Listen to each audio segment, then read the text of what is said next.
कहानी हवा।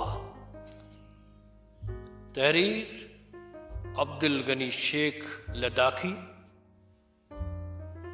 आवाज सूफी बशीर बशर।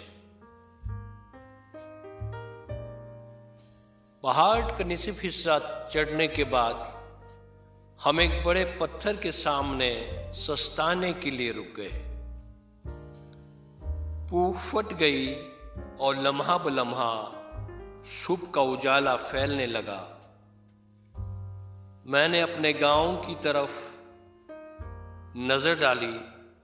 हरे भरे ढलवान, खेत, चरागाहें, पुराने किले का खंडर, पहाड़ी पर वाक़ा मंदिर, स्कूल की पुरानी शिकस्ता इमारत जहां मैंने 5वीं जमात तक पढ़ी थी, चटेल मैदान, तंग गलियां जहां हमने अच्छे और बुरे दिन गुजारे थे। मेरी नजर बेसाख्ता अपने मकान पर पड़ी जो सफेदा और बेद के दरख्तों के दरमियान छुपा हुआ था।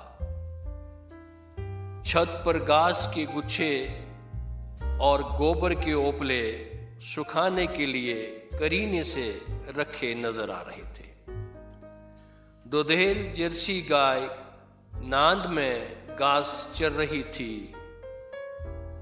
बगीचे के पास सब्ज तल्ले पर घोड़ा पगे से बंधा था।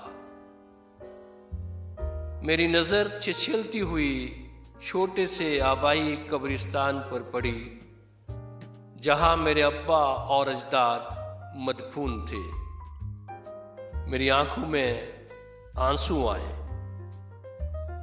अब्बा, हम आज तुम्हें छोड़कर इस गांव से जा रहे हैं, अपनी खुशी से नहीं बल्कि मजबूरी के आलम में। मुझे ऐसा महसूस हुआ कि मैं आखिरी बार अपने गांव को देख रहा हूं। मैंने दिल ही दिल में अपने गांव को अलविदा कहा। मेरी बीवी और बेटी की आंखें अश्कबार थीं। कुछ देर तक सस्ता कर हम दोबारा चढ़ने लगे। सोनम के अल्फाज हमारे दिल व दिमाग पर छाए हुए थे। वो कोई 2.5-3 घंटा पहले दरवाजे पर हल्की सी दस्तक देकर चुपके से मेरे घर में दाखिल हुआ था।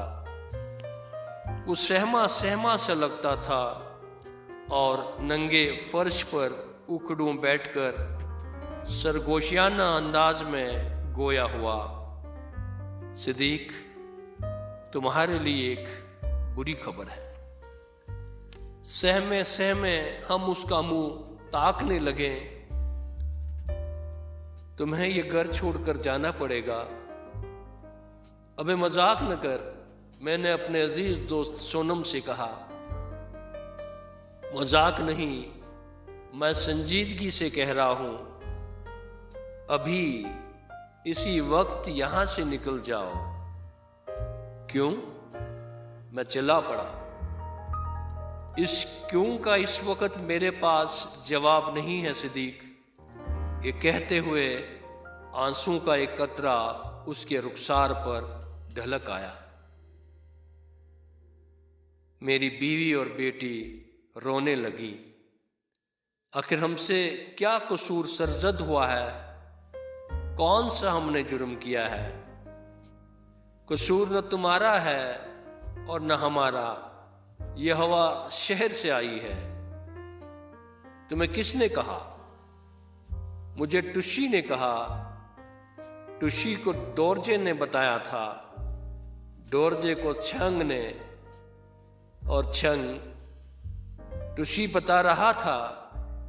ये बात तुम किसी को न बताओ वरना ये लोग उसके मकान को जला देंगे। ये लोग?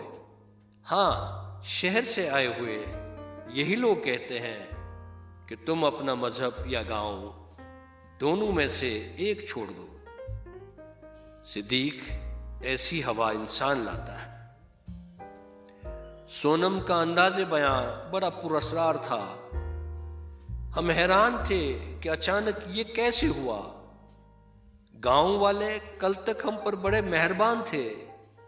हम 3 पुश्तों से यहां आबाद हैं। तंग करना तो दरकिनार, हर एक ने हमेशा हमें प्यार और मोहब्बत दिया था और हमारे दुख सुख में शरीक हुआ था। मुझे अपने कानों पर यकीन नहीं आ रहा सोनम, काश ऐसा होता। वो फिर मेरी बीवी से मुखातिब होकर बोला, भाभी ये वक्त रोने धोने का नहीं, अभी निकलने की तैयारी करो।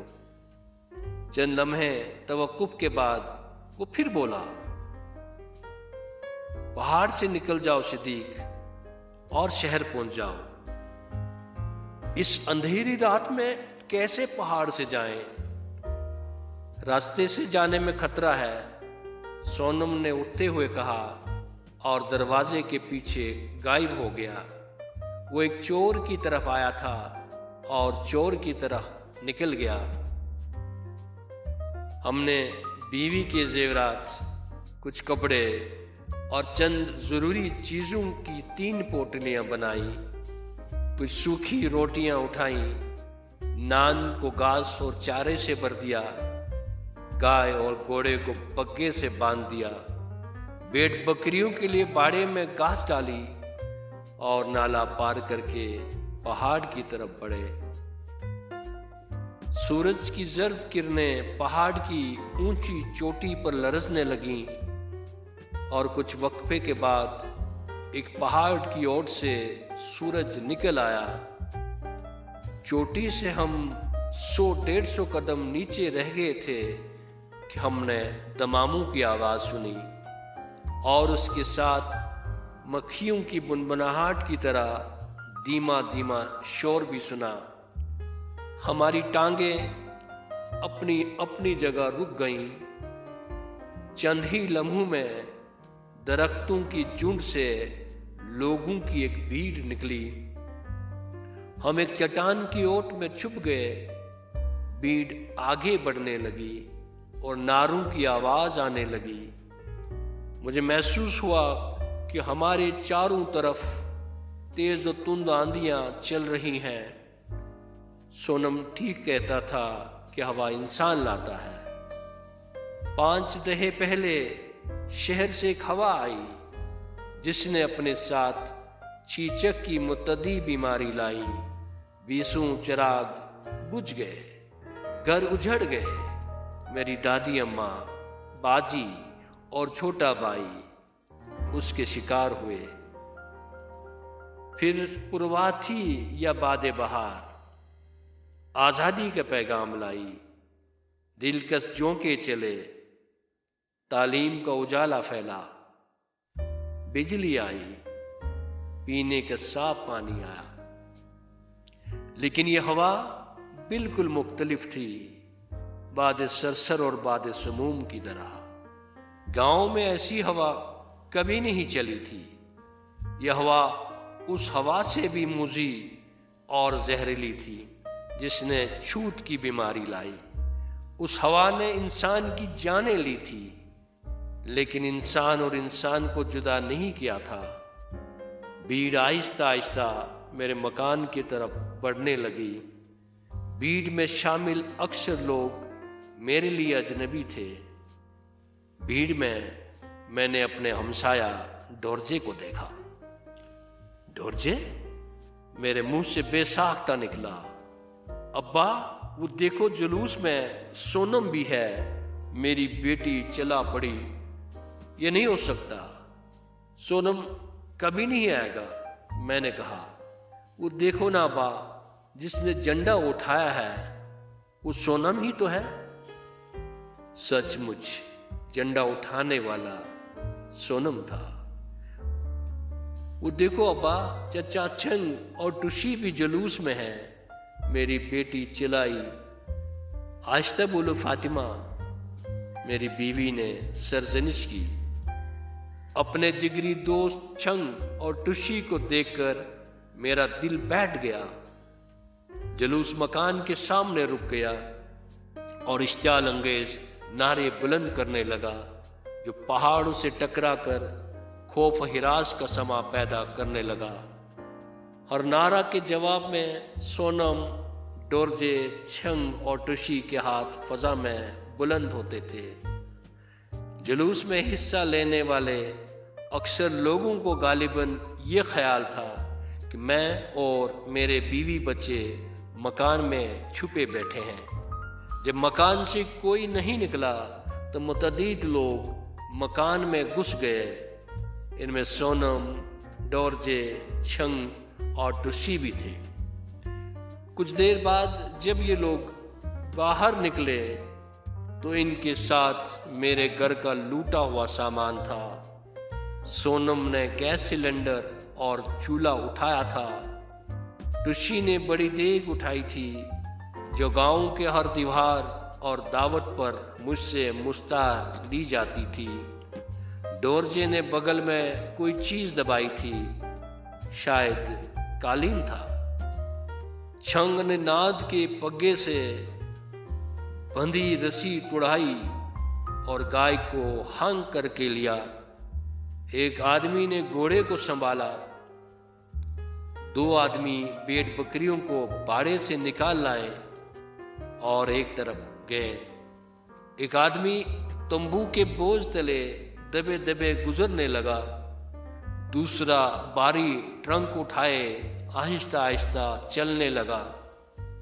मुझे अपनी आंखों पर भरोसा नहीं आया। मेरी बीवी और बेटी चट्टान की ओट में छुपकर आंखें फाड़े ये मंजर देख रही थी। क्या कल रात सोनम ने हमारे सामने मगरमच्छ के आंसू बहाए थे? क्या छंग, टुशी और डोरजे ने मुझे घर से बेघर बनाने के लिए ये साजिश रचाई थी?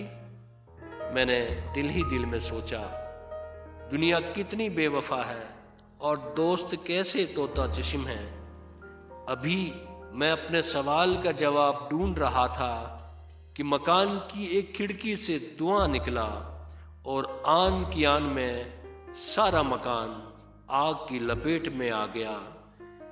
आग के शोले आसमान से बातें करने लगे। मेरी आंखों के सामने अंधेरा छा गया। मेरी बीवी चीख पड़ी, खुदा का शुक्र करो खदीजा, हमारी जान महफूज है। फिर आहिस्ता आहिस्ता भीड़ मुंतशिर होने लगी और हम चट्टान की ओट में चुपके से निकले और छुपते छुपते पहाड़ की चोटी तक पहुंचे। थकावट और भूख नाम की चीज बिल्कुल खत्म हो गई थी। दूसरे रोज शाम के वक्त हम शहर पहुंचे, जहां हमने अपने जैसे कई और पनागज़ीन देखे। हमारा गांव से बिल्कुल राबिता टूट गया और कुछ खबर नहीं मिली कि खेत खलियां, बाग और मवेशियों का क्या हशर हुआ। ऐसे में 2 माह से ज्यादा अरसा गुजर गया। एक रोज मैंने सोनम को अपनी तरह आते हुए देखा। मेरे दिल में नफरत उमड़ आई और आंखों में खून उतर आया। अब क्या लेने आए हो? ये कहकर मैंने अपना मुंह फेर लिया। सिद्दीक, मुझे अफसोस है हम तुम्हारा मकान और सारा सामान बचा नहीं सके। हमने बहुत कोशिश की कि वो लोग तुम्हारे मकान को आग न लगाएं, लेकिन हमारी कोशिश बेकार गई। अलबत्ता तुम्हारा गैस सिलेंडर और चूल्हा मेरे पास है, टुशी के पास देग है, डोरजे ने 2 कालीन बचाए हैं, छंग ने तुम्हारी गाय पाल रखी है। उस रात हम चुपके से तुम्हारे नीम जले मकान को देखने गए। कुछ बर्तन, बांडे और अनाज की 2 बोरियां बचाई जो हमने हिफाजत से रखी है। ये सब हमारे पास तुम्हारी अमानत है। हम उस दिन का इंतजार कर रहे हैं जब तुम गांव लौट कर आ जाओ। हमारी अंगमू और डोरजे की बीवी डोलमा कहती है, कि फातिमा और खदीजा के बगैर गांव सूना सूना लगता है। ये बाद नसीम थी या बाद सबा, एक मुद्दत बाद मैंने हवा का एक दिलकश झोंका महसूस किया। अगर आपको ये वीडियो पसंद आया हो तो बराए करम लाइक, शेयर और सब्सक्राइब करना न भूलें। बहुत बहुत शुक्रिया।